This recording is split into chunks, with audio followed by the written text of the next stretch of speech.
క్రీస్తు ప్రభునందు ప్రియ సహోదరి సహోదరులారా, మనం ఈనాడు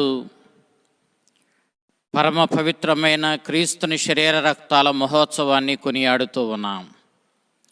ఈ సందర్భంగా తల్లి అయిన శ్రీసభ మనకిచ్చినటువంటి దివ్య గ్రంథ పఠనాలు మనం చూసినప్పుడు, మొదటి పఠనము ద్వితీయోపదేశ కాండము 8వ అధ్యాయం 2వ వచనము, 3వ వచనము మరియు 14వ వచనం నుంచి 16వ వచనం వరకు. సువిశేషము యోహాను శుభవార్త 6వ అధ్యాయం 51వ వచనం నుంచి 58వ వచనం వరకు మనం ఆలకించాం. ద్వితీయోపదేశ కాండము అని ఆ గ్రంథాన్ని మనం పిలిచినప్పుడు దాని అర్థం పూర్వ నిబంధనలోని మొదటి 4 గ్రంథాలలో చెప్పబడినటువంటి చారిత్రక అంశాలను, వాటి వివరణను మరలా మనకు గుర్తు చేస్తూ వివరించే గ్రంథంగా ఇది చెప్పబడింది. ఇశ్రాయేలీలు తమ ఐగుప్తు బానిసం నుండి విడుదల పొంది 40 సంవత్సరాలు ఎడారి ప్రయాణం చేసిన తరువాత వాళ్ళు యోర్దాను నదికి తూర్పు భాగాన ఉన్నటువంటి మోవాబు పర్వతం వద్దకు వచ్చినప్పుడు అక్కడ మోషే ఇశ్రాయేలు ప్రజల్ని సమావేశపరచి వాళ్లకు ఈ 40 సంవత్సరాల ఈ ప్రయాణంలో దేవుడు చేసిన అద్భుత కార్యాలను గుర్తు చేస్తూ వాళ్ళు దేవునిపై ప్రగాఢమైన కృతజ్ఞతాభావాన్ని కలిగి ఉండాలని, దేవుడు వాళ్ళ జీవితాలలో చేసినటువంటి మేలులను మర్చిపోవడానికి లేదని వాళ్లకు వివరించడాన్ని మనం మొదటి పట్టణంలో ఆలకిస్తూ ఉన్నాం. దేవుడు మీ మధ్య ఎన్నో అద్భుత కార్యాలు చేశాడు. పగటిపూట మేఘస్తంభంగా, రాత్రిపూట వెలుగు స్తంభంగా మీతో ఉండి మిమ్మలను నడిపించాడు. అంతేకాదు, దేవుడు మీ మధ్య చేసిన అద్భుతాలలో ఒకటి, మిమ్మలను ఐగుప్తు బానిసం నుండి విడిపించి తాను వాగ్దానం చేసిన వాగ్దాన భూమికి తీసుకొని రావడం. అతడు రాతి నుండి మీకు నీరు కావాలి అన్నప్పుడు అద్భుతమైన రీతిలో మీకు నీరు అందించడం. నిర్గమాకాండం 17వ అధ్యాయంలో ఈ అంశాన్ని చూస్తాం. అంతే రీతిలో ఆకాశం నుండి ఆయన మీకు అద్భుతంగా మన్నాను కురిపించిన విషయాన్ని మీరు మరువరాదు అంటూ దేవుడు ఇశ్రాయేలీయుల జీవితంలో ఈ 40 సంవత్సరాల ఎడారి ప్రయాణంలో చేసిన అద్భుతాలను గుర్తు చేస్తూ, అతడు ఆకాశం నుండి అద్భుతమైన రీతిలో మీకు మన్నాను కురిపించి మీ ఆకలి తీర్చిన విషయాన్ని మీరు ఎన్నడూ మర్చిపోకండి. 40 సంవత్సరాలు ఆయన మీకు అద్భుతంగా ఈ ఆహారాన్ని ఇచ్చాడు. మీరు ఐగుప్తు బానిసం నుంచి విడుదల పొందిన కొద్ది వారాలలోనే మీరు తెచ్చుకున్న ఆహారం అయిపోయినప్పుడు, మీరు ఆహారం కోసం మొరపెట్టినప్పుడు మీ తరపున నేను దేవుని ప్రార్థించగా దేవుడు అద్భుతమైన రీతిలో మీకు ఆకాశము నుండి దేవదూతల భోజనంగా చెప్పబడినటువంటి మన్నాను కురిపించాడు. మీరు ఆహారాన్ని పట్టుకొని వచ్చి ఇది ఏమిటి అంటూ మాన్హు అని హీబ్రూ భాషలో మీరు ప్రశ్నించారు. అలాంటి సందర్భంలో దేవుడు అద్భుతంగా మీకు ఆహారాన్ని ఇచ్చాడని నేను చెప్పడం, ఆ విధంగా ఆ ఆహారం పేరు మన్నాగా మారిపోవడం మీకు తెలిసిందే. కాబట్టి ఈ అద్భుతమైన ఆహారాన్ని ఇచ్చి దేవుడు మిమ్ములను అనేకమైనటువంటి మేలులతో బలపరుస్తూ, మీ అవిశ్వాసాన్ని సహిస్తూ, మిమ్ములను సరిచేస్తూ ఈ 40 సంవత్సరాలు ఎడారి గుండా నడిపించి మీరు విశ్వాసంలో ఏ విధంగా ఎదగాలో, ఏ విధంగా విశ్వాసంతో జీవించాలో మీకు నేర్పించాడు. కాబట్టి మీరు ఎల్లప్పుడూ కూడా ఆ దేవునిపై మీ నమ్మకాన్ని నిలుపుకొని ఆయనకు కృతజ్ఞతాభావాన్ని కలిగి జీవించండి. మీరు మీ వాగ్దాన భూమిని చేరుకున్న తర్వాత అక్కడ మీకు సిరి సంపదలు కలిగినప్పుడు, లోటు లేని పరిస్థితి మీకు ఎదురైనప్పుడు, పాలు తేనెలతో ప్రవహించే ఆ ప్రాంతంలో మీరు సురక్షితంగా సుఖంగా బ్రతుకుతున్నప్పుడు దేవుణ్ణి మర్చిపోకండి. ఎందుకంటే దేవుడు ఎంత శక్తివంతుడో మీకు రుజువు చేశాడు. అద్భుతంగా ఆకాశము నుండి దేవదూతల భోజనంగా చెప్పబడిన మన్నాను కురిపించాడు. అసాధ్యమనుకున్న చోట దేవుడు మీకు అద్భుతంగా ఈ ఆహారాన్ని ఇచ్చాడు. తద్వారా ఈ లోక సంబంధమైనటువంటి ఆహారంతోనో, వ్యక్తుల సహాయంతోనో, ఈ లోక సంబంధమైనటువంటి పరిస్థితుల ఆధారంగానే దేవుడు మిమ్మల్ని పోషిస్తాడని అనుకోవద్దు. దేవుడు తలుచుకుంటే అద్భుతంగా స్వర్గం నుండి కూడా మీకు ఆహారాన్ని తీసుకొని వచ్చి పెట్టగలడు. దేవునికి అసాధ్యమైంది ఏదీ లేదని తెలియచేయడానికే దేవుడు అద్భుతమైన రీతిలో మీకు మన్నానిచ్చాడు.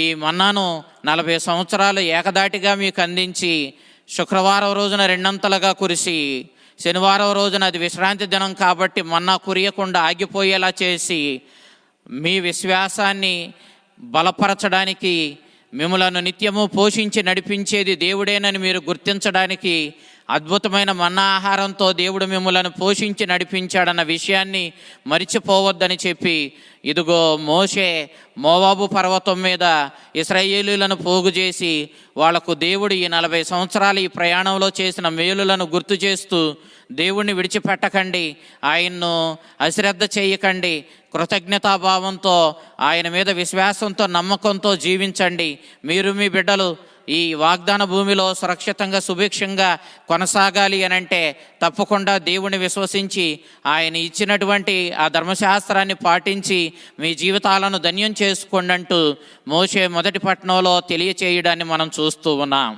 నిర్గమాకాండము 16వ అధ్యాయం 15వ వచనంలో దేవుడు మన్నాను కురిపించగా వాళ్ళు ఏ విధంగా మన్నా ఆహారాన్ని సంతోషంతో ఆనందంతో స్వీకరించారో మనం చూస్తూ ఉన్నాం.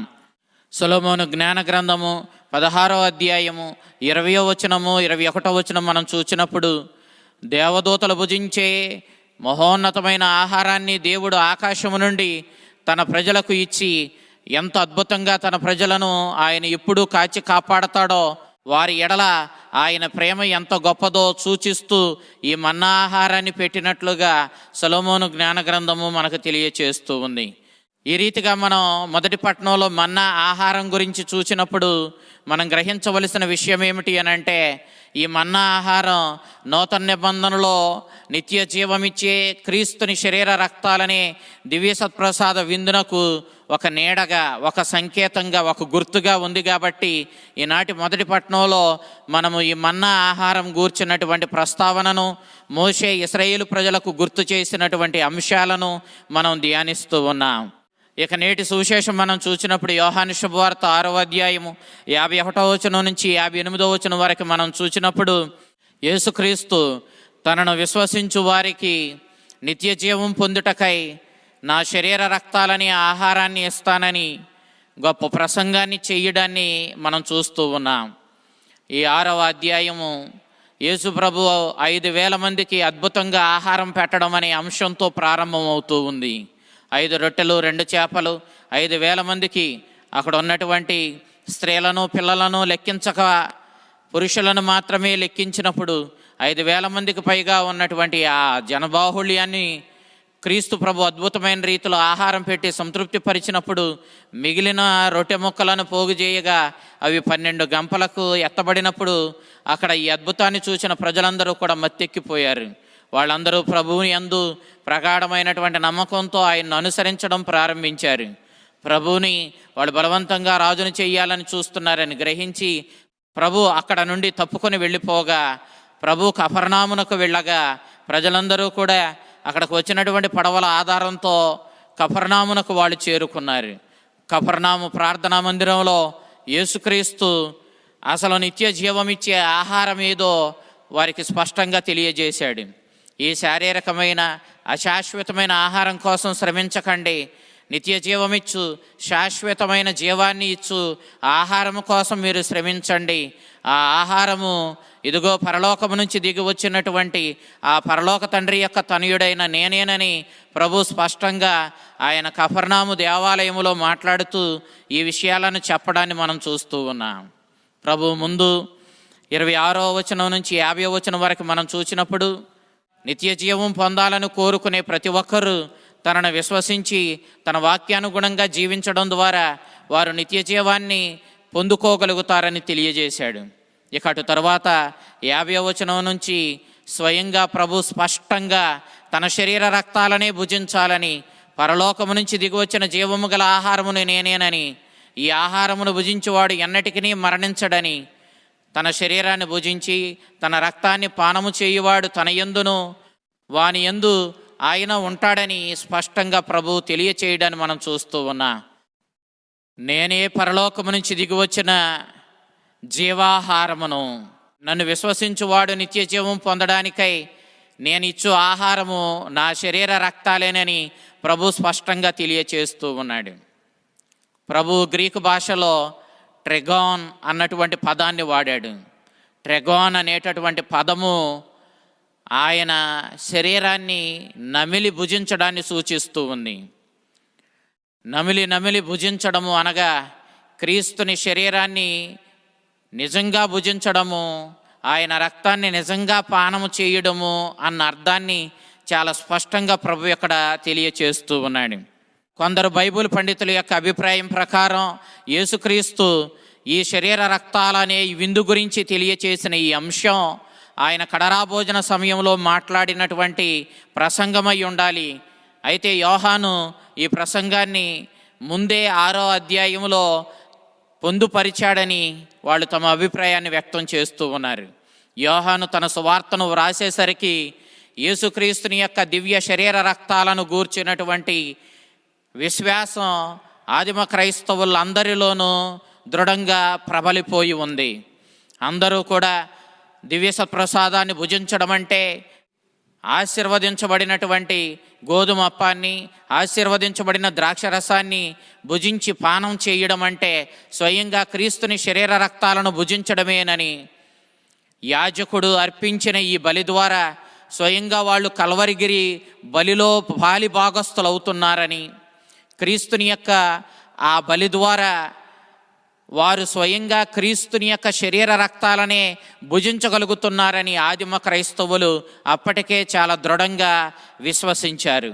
యోహాను తన సువార్తను క్రీస్తు శకం 90వ సంవత్సరం నుండి 100వ సంవత్సరం మధ్యలో వ్రాశాడు. ఆ సందర్భంలో ఇక ఆ క్రైస్తవులకు క్రీస్తుని యొక్క కడరా భోజన సందర్భంలోని ఆ వివరణ, ఆయన గోధుమప్పాన్ని తీసుకొని ఇది నా శరీరమని, అనేకుల రక్షణార్థం అప్పగించబడే నా శరీరమని, ద్రాక్షరసాన్ని తీసుకొని ఇది నూతన నిబంధన యొక్క నా రక్తపు పాత్రము, అనేకుల పాప పరిహారార్థం ఇది దారవోయబడుతుందని ఆయన చెప్పినటువంటి కడరా భోజన సందర్భంలోని ఆ వాక్యాలు ఆయన స్పష్టంగా తన సువిశేషంలో పొందుపరచలేదు.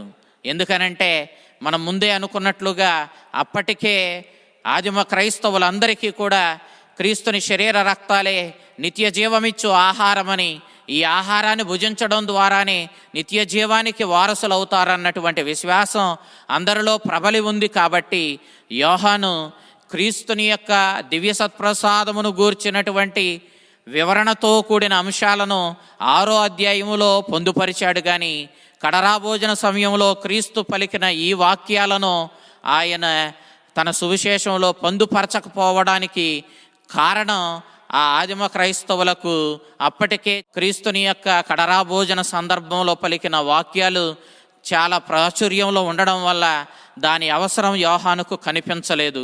అందుకే ఆయన సువిశేషంలో వాటిని పొందుపరచలేదు. యేసుక్రీస్తుని యొక్క ఈ కల్వరి బలిని మనం పరిశీలించినప్పుడు ఈ బలి నుండే సమస్త మానవాళికి రక్షణ ప్రసాదించబడిందన్న సత్యాన్ని మనం గ్రహించాలి. యూదులకు పాప పరిహారార్థం జంతు బలులను అర్పించేటటువంటి ఆచారం ఉంది. కానీ జంతు బలులకు మానవ పాప పరిహారం చేయగలిగిన శక్తి లేదు. అందుకే దైవ సంకల్పానుసారము తండ్రి చిత్తానికి లోబడి క్రీస్తు మనందరి పాప పరిహారార్థం తనను తాను సిలువపై బలి చేసుకొని తన శ్రమల మరణం ద్వారా మనల్ని పాప విముక్తులను చేశాడు. అంతేకాదు ఆ బలి ఫలమైనటువంటి తన నలగొట్టబడిన శరీరాన్ని, దారవోయబడిన తన రక్తాన్ని మనందరికీ భుజించడానికి, పానం చేయడానికి, నిత్య జీవం పొందడానికి నిత్య జీవాహారంగా మనకు ప్రసాదిస్తూ ఉన్నాడు. ఈ కల్వరి బలిలో బలి అర్పించబడినటువంటి ఆ బలి వస్తువు ఆ దైవ కుమారుడు, దేవుని గొర్రెపిల్ల అయిన యేసుక్రీస్తువే. బలి అర్పించిన ఆ యాజకుడు, ఆ ప్రధాన యాజకుడైన యేసుక్రీస్తువే. బలి అర్పించింది యేసుక్రీస్తే, బలి అయిన ఆ బలి వస్తువు కూడా యేసుక్రీస్తువే అన్న సత్యాన్ని మనం గమనించాలి.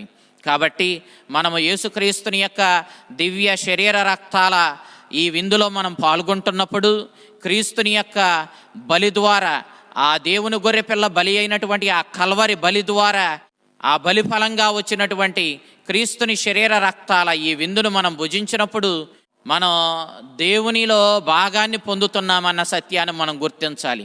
మనం దేవుని బిడ్డలమవుతున్నామన్న వాస్తవాన్ని మనం అర్థం చేసుకోవాలి.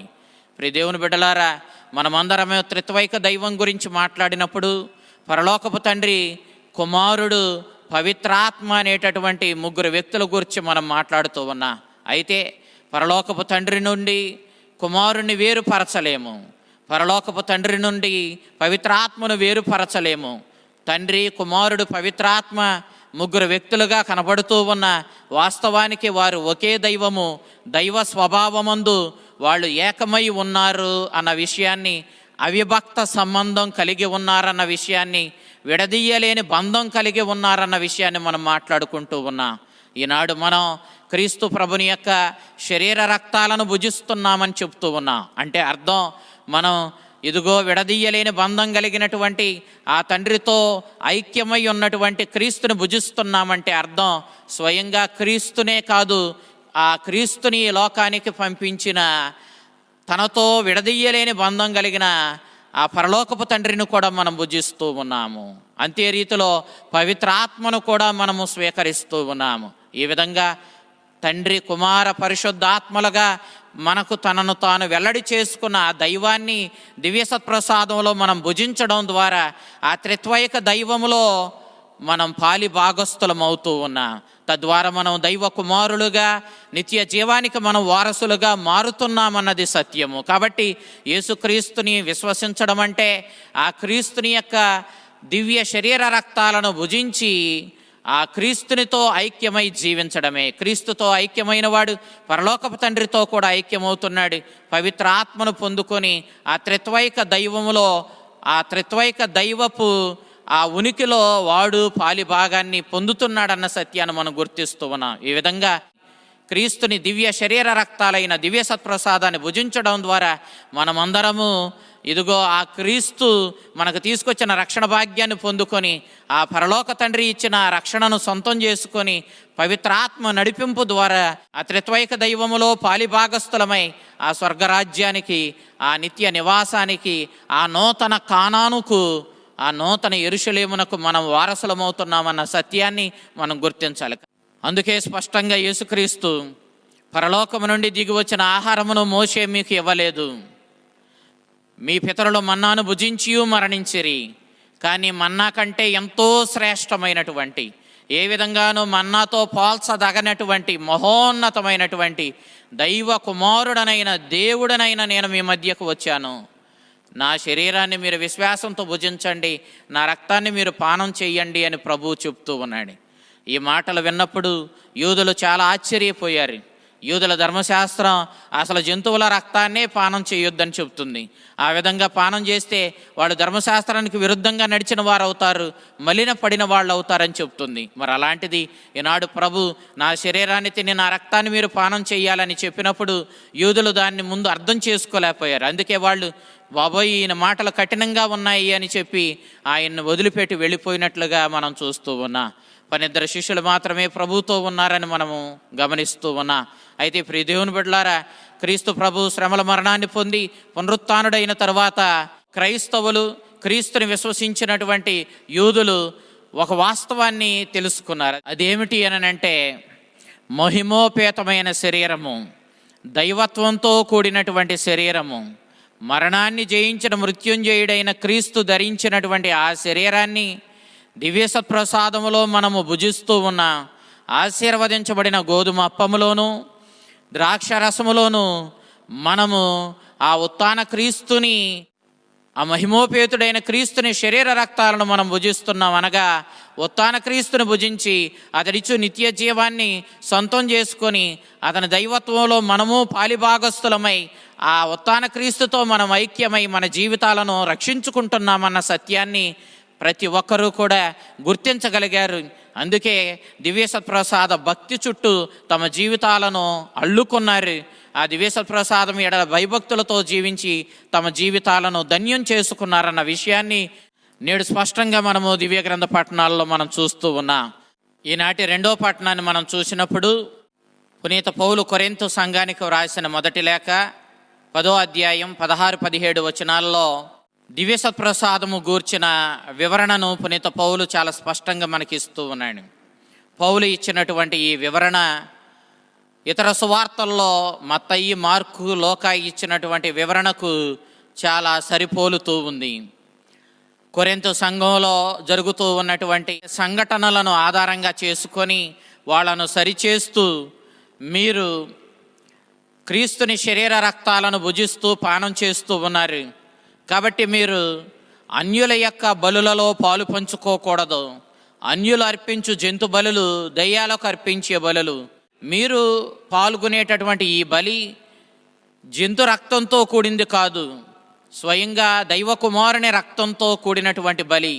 ఈ బలిలో మీరు పాలు పంచుకొని ఆయన శరీరాన్ని భుజించి ఆయన రక్తాన్ని పానం చేయడం ద్వారా మీరు దేవునితో ఐక్యమవుతూ ఉన్నారు. దయ్యాల బలిలో పాలు పంచుకొని వాడు దయ్యంతో ఐక్యమవుతున్నాడు.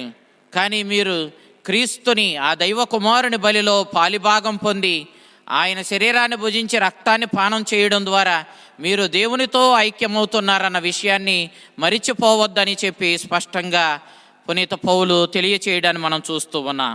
మోషే పూర్వ నిబంధనలో జంతు బలులను అర్పించడాన్ని సూచించి పూర్వ నిబంధనను దృఢపరచడానికి జంతు బలులు అర్పించినట్లుగా మనం చూస్తూ ఉన్నాం. నిర్గమాకాండం 24వ అధ్యాయం 1వ వచనం నుంచి 8వ వచనం వరకు మనం చూస్తే మనకు స్పష్టంగా అర్థమవుతుంది.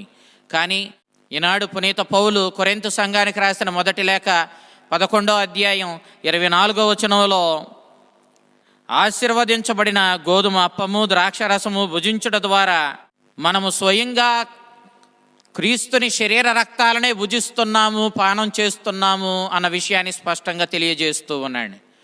ఈ విధమైనటువంటి క్రీస్తుని శరీర రక్తాలనే స్వయంగా క్రీస్తునే భుజిస్తున్నామన్నటువంటి విశ్వాసం విషయంలో పౌలుకు కానీ కొరింథు సంఘానికి కానీ ఎలాంటి అనుమానము సందేహము లేదు. అయితే క్రీస్తుని శరీర రక్తాలు నూతన నిబంధనను దృఢపరుస్తూ ఉన్నాయి. పూర్వ నిబంధనను దృఢపరచడానికి మోషే జంతు రక్తాన్ని, జంతు బలులను ఉపయోగించగా, నూతన నిబంధనను దేవుడు మానవులతో ఏర్పరచుకున్న ఈ నిబంధనను దృఢపరచడానికి స్వయంగా దైవ కుమారుడైన యేసుక్రీస్తుని రక్తము ద్వారా ఈ నూతన నిబంధన దృఢపరచబడడం మనం చూస్తూ ఉన్నాం.